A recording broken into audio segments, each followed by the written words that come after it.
Hi అండి, అందరికీ నమస్తే అండి. ఈరోజు అయితే నేను బీట్రూట్ పులిహోర చేస్తున్నానండి. దానికి కావాల్సిన ఐటమ్స్ అండి ఇగో 2 బీట్రూట్ తీసుకున్నా, 2 నిమ్మకాయలు, సరిపడా పచ్చిమిరపకాయలు, ఒక గుప్పెడు పల్లీలు తీసుకున్నా. ఇవి చిన్న ముక్కలుగా చెక్కు తీసి కట్ చేసిన. ఇప్పుడు ఇవి మిక్సీ గిన్నెలో వేసుకొని కొంచెం వాటర్ వేసుకొని మిక్సీ పట్టుకోవాలి.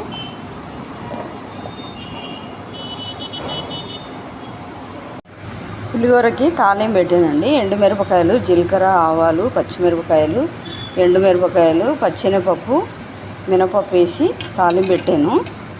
ఇప్పుడు మనం మిక్సీ పట్టుకున్న క్యారెట్ పేస్ట్ వేసేస్తున్నాం.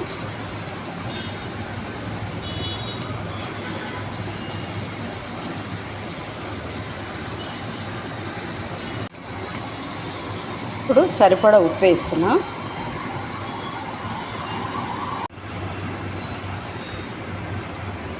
ఇప్పుడు నిమ్మరసం పిండుతున్నా.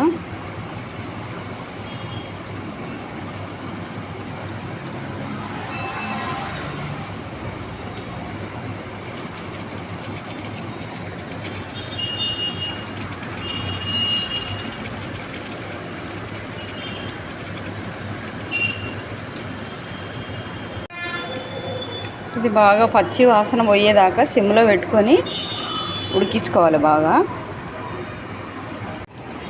క్యారెట్ పులిహోర తాలింపు రెడీ అయిందండి. ఇప్పుడు రైస్ నేను ఆల్రెడీ వండానండి. ఇప్పుడు రైస్లో వేసేస్తున్నా.